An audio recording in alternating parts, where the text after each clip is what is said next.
Hey y'all, it's Krypton Critics. I'm here to review Star Wars Episode 8, The Last Jedi, directed by Rian Johnson, composed by John Williams, stars Daisy Ridley as Rey, John Boyega as Finn, uh, Oscar Isaac as Poe Dameron, Carrie Fisher, rest in peace, plays General Leia, aka Princess Leia. Kylo Ren is played by Adam Driver, Snoke is played by Andy Serkis, Rose is played by Kelly Marie Tran, Admiral Holdo is played by Laura Dern. General Hux is played by Domhnall Gleeson. DJ is played by Benicio del Toro. And Captain Phasma is played by Gwendolyn Christie. So this movie takes place right after Episode 7. I'm just going to warn you now, it's filled with plenty of spoilers in my review. So let's just get into it because there's so much shit to mention. So right off the back, visuals, almost every shot is beautiful. Uh, and I had rewatched episode 7 to just kind of get all the information I needed. I've seen it several times, as if you have followed me for a while, The Force Awakens, I've said several times this is my favorite movie. I don't know if I like this movie more. I need to see it more than once, as I've only seen it this in the past 24 hours. But it's a really strong contender. And it took me a while to realize that Force Awakens was my favorite movie. But let's get back to this movie and what's going on with the story here. So, last time we had a cliffhanger with Luke being handed, Excalibur, his old lightsaber, aka his father's old lightsaber, by Rey. And this is where we start getting into the spoilers.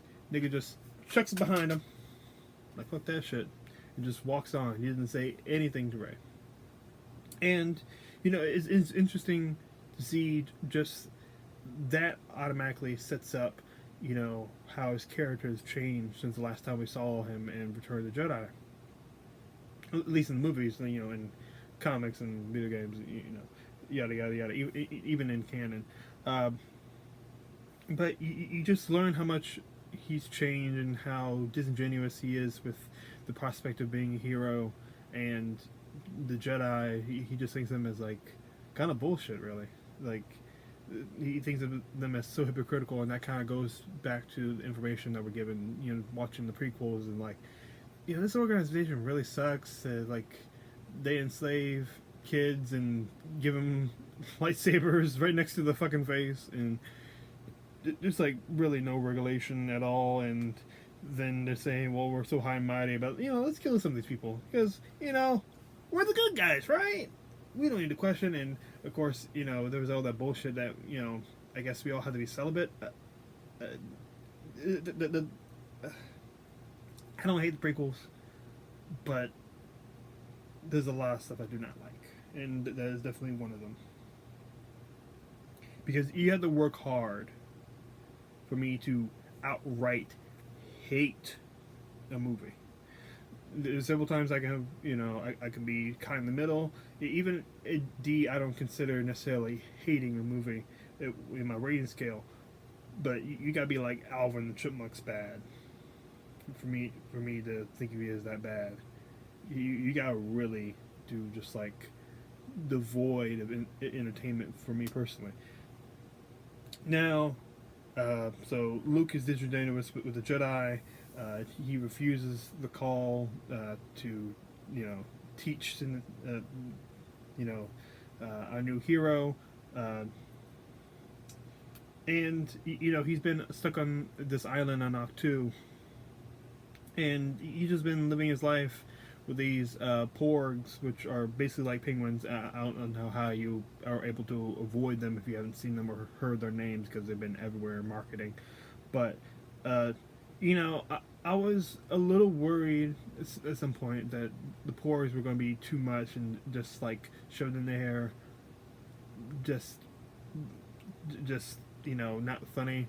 But almost everything they do is gold and hilarious and adorable, but they know when to use it, because this movie goes into some dark places. And it's kind of fitting because very frequently when you have a trilogy, the second movie goes a bit darker. And one of the things that people are worried about is this going to be too much like Empire. I personally don't give a fuck if it matches the same plot. I care about good character, good story. Do I feel it? I enjoy things like character arcs, and I'm a sucker for great cinematography and sound design. And just building on the world and how it connects to other films on the franchise. Especially like a film like this that this is the third trilogy. So I don't fault anybody for using plots. And I still think that's immature to just hate on a movie for that. I think a big part of this hate towards this movie and the one before it is simply because Disney's taken over, and there's a strong bandwagon of shitting on Disney for whatever reason. Maybe because they got rid of Legends, but there's some shit that I don't want to get into it. But just going in, one thing that we just were wondering as fans is what they're going to do with Leia, because obviously Carrie Fisher has passed, and a lot of us deep hardcore fans still feel the pain of knowing that we won't be able to see her again. She was such a bright spot in the saga as a whole, and we're just like, well, what's going to happen to her? And they give her a beautiful send off. Don't worry that they don't do any CGI recreation. A lot of people were worried about that. They're going to do that, or they're going to do this. From what I heard, they kept all her scenes. She does get to have a very heartfelt like send off with her brother Luke, and Luke he has his arc of his own where he goes from the hermit that just wants to be left alone and disingenuous with these fantastical ideas, ideals really, and he gets to be somewhat of a hero towards the end because a big part of the plot is just the resistance and the First Order overpowering them. They destroyed the very powerful base on Dakar, which they sent fleet out when they destroyed Starkiller Base in the previous movie, and that gets destroyed. So I don't even know how many resistance fighters, but a shit ton of them must have died because the only ones left are only able to fit into the Millennium Falcon.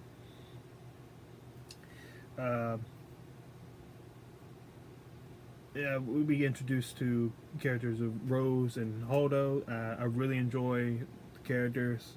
I know a lot of people will be output probably at least by Rose, but I love little details. I love her like her feelings for her sister who passed in the beginning of the movie. Her sister was Paige, and she was a bomber, and she was killed during the attack on the Dreadnought in the beginning of the movie after the bombing of Dakar. Poe Dameron is still, a hotshot pilot, and he has problems with, he still wants to buck authority, even if it's on his side.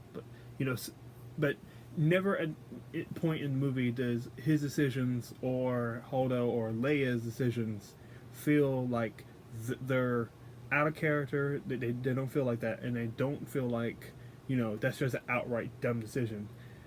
A lot of decisions have good and bad sides to all of them, and every point that they bring up, if they ever want to antagonize somebody, feels genuine, and it feels like a real debate between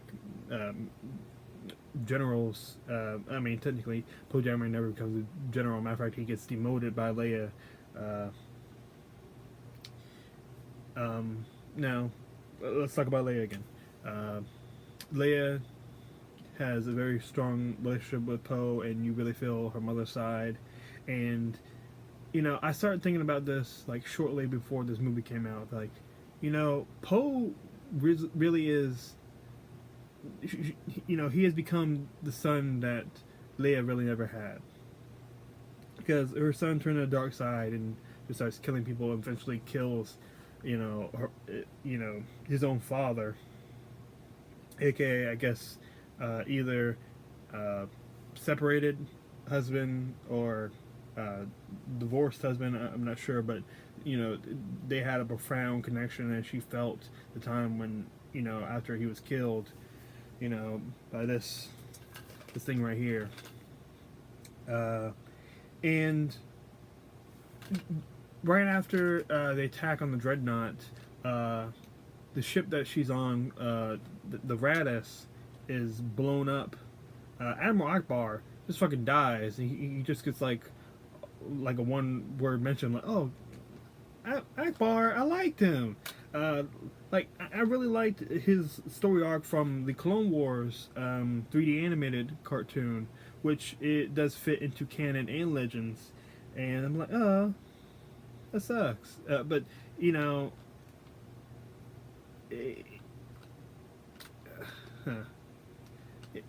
I'll just move on. But rest in peace, Adam Akbar.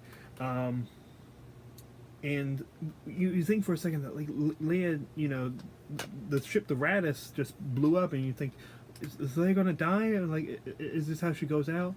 But she reaches out with a force, and like before she like freezes in just outer space, and she moves herself forward.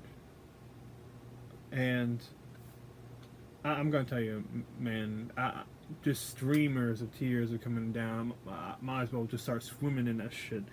It was so beautiful, and at the same time, Leia Superman in it is one of the pimpest fucking things I've ever seen in my life. It was just amazing.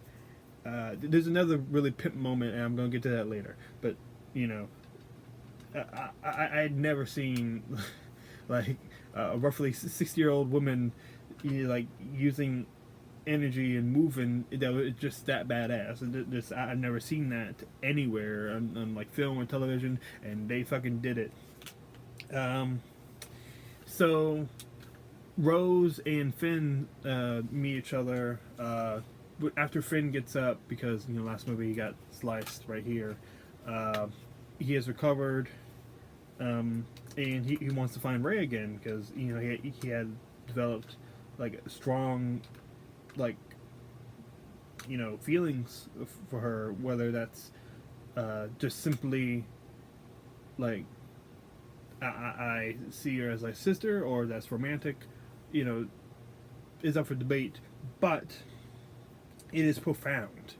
I wouldn't mind seeing, like, I know it will anger a lot of Star Wars fans, but I'm still holding hope for shipping Poe and Finn together, but I'm not gay. But Oscar Isaac is a beautiful man.